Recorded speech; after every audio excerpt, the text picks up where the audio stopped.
I met a girl in college who seemed perfect. Turns out, she was cheating on me, cheating on her classmates, and trying to get me to break the law. My life hadn't been easy. I had a lot of trouble as a kid, and got in trouble with the law a few times. But I knew I could do better, so I joined the military. After my time in the service, I decided to go to college. Something they drilled into us in the military is that you have to write everything down. You can't just say something happened, you need proof. That's how I learned to keep track of things, and it would save me big time later. This is a story about what happened to me in my third year of college, when I was studying for a professional degree. You know, the kind that's really tough to get into, like medicine or law. I'm not going to tell you exactly what it was, but it was a big deal. The thing is, I met this girl, let's call her V. She was super smart, really pretty, and she had this air about her like she could get anything she wanted. But I had this gut feeling that something about her wasn't right. She was like a walking, talking superstar student. Everyone knew her name. She was a whiz at everything, had 1,000 volunteer hours, shadowed doctors, and did tons of research. She was in charge of every club I joined and even chaired the Honor Council, the group that deals with students who cheat. She knew exactly how they caught people and how to slip around the rules. I kind of felt like she was a superhero, but a bad one. We met during the summer, when we were both cramming for the entrance exam. She was always sitting in the front of the library, so everyone could see her. I saw her every day, and eventually we started talking. There were always guys around her, bringing her food and fancy gifts, just hoping for her attention. She seemed to flirt with them to get him to help her with homework, and it worked. I knew she was sizing me up, trying to figure out how useful I could be to her. I got a bad feeling right away, but we had a common goal, to get into this program. We could help each other. I let her use my study materials, and being seen with her was good for my social standing. It was a good trade-off, right? We'd go out to eat after long study sessions. I always paid, and then she started inviting me to her place to sleep on the couch. It was so I could wake her up in the morning, she said. This girl was like a robot. She could study for hours on end and never seem tired. But she was a terrible sleeper. I could barely wake her up. It sounded crazy, but it was useful later on, you'll see why. Our relationship, or whatever you'd call it, got more serious. I tried to push aside my worries about her, but they were always there. After 2 months of being official, she'd be making out with some guy at a club, or I'd find texts on her phone with other guys. One day, I found this list of guys she'd dated. There was a list of the good points and bad points. And under my name, it said, equally demented as me might be useful. What the heck did that mean? I showed a friend, and we were both baffled. I've had my share of trouble in the past, and I figured it was because of that. I felt uneasy, but I still had feelings for her. I was torn. When she wanted a gift, a new purse, or that pink waterproof Polaroid camera, she'd use a trick.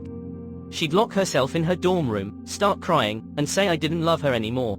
She'd say that all her other girlfriends got fancy things from their boyfriends, while all she wanted was some little thing. This would go on for hours, and I'd miss classes. I'd never seen someone who could fake tears so convincingly. She had her own money, she even wore fancy fitness clothes to school. But she'd never explain where it came from. I tried to find out, asking about scholarships or something, but her answers were always vague. After about 6 months, she finally told me where she got all that money. And it wasn't good. I was actually in the middle of a job interview at the professional school when she called. She said she was in a big mess and needed my help. Turns out, she made money doing people's homework. $200 for an essay, $800 for a whole online class. Usually, these were easy introductory courses. She described her whole system for sneaking around the school's computer security, to keep the system from knowing someone else was doing the work. But it was tricky. Her customer was a total slacker and wouldn't do his part copying the answers and submitting them from his computer. Now he was failing the class and blamed her. She was terrified. He threatened to report her, and she knew she was in deep. Her plan was to give the guy his money back and asked me to follow him. She wanted me to steal his phone, because it had all the evidence of their messages. Holy cow, she wanted me to commit a serious crime, like a robbery, for her. This was serious stuff, a felony. I knew that nobody would believe me if I got caught. But that's when my military training kicked in. I told myself, if there's no record of it, it didn't happen. I decided to help her, but in a way that would keep me safe.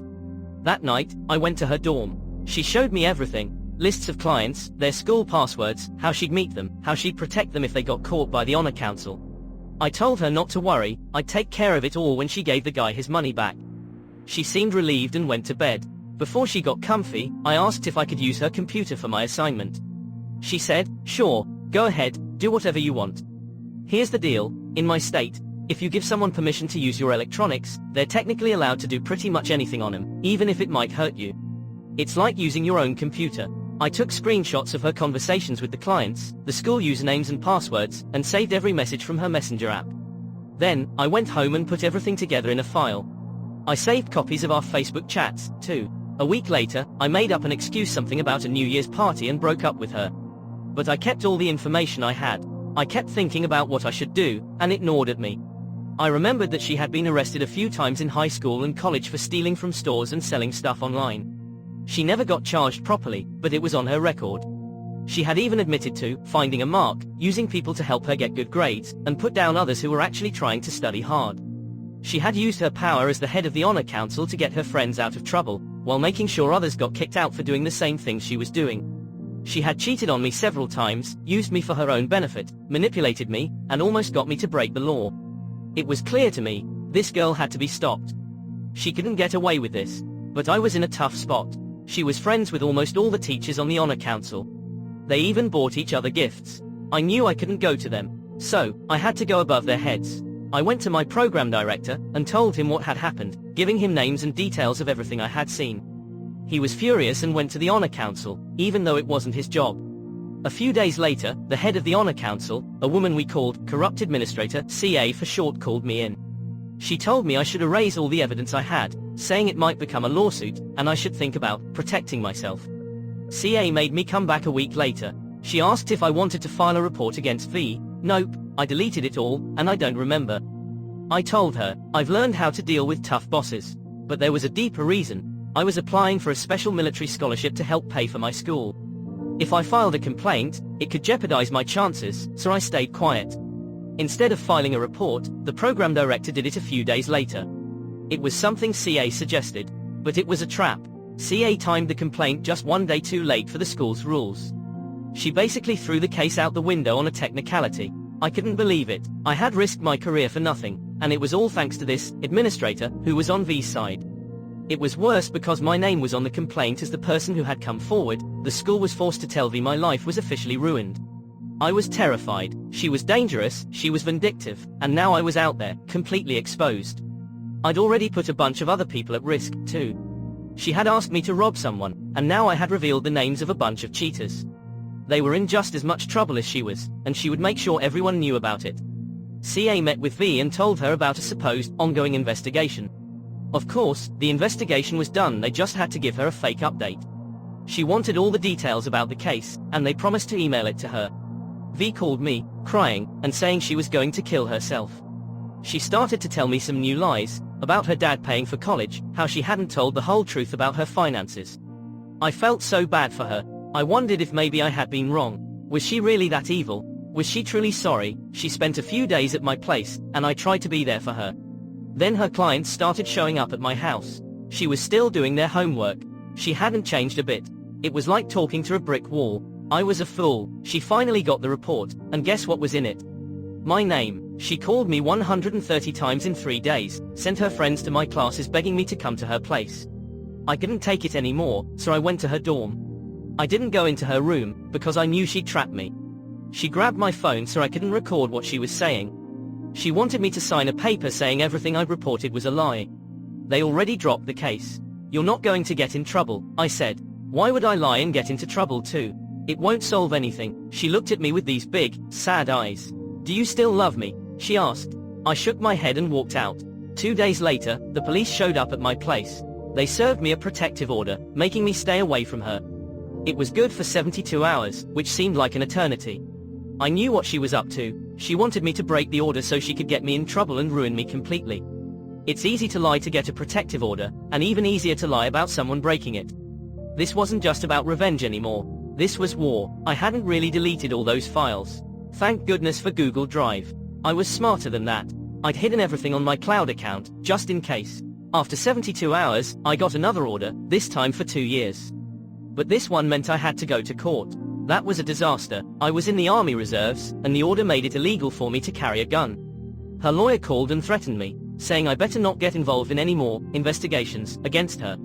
He even sent me a nasty letter, all filled with legal mumbo-jumbo. I finally hired a lawyer.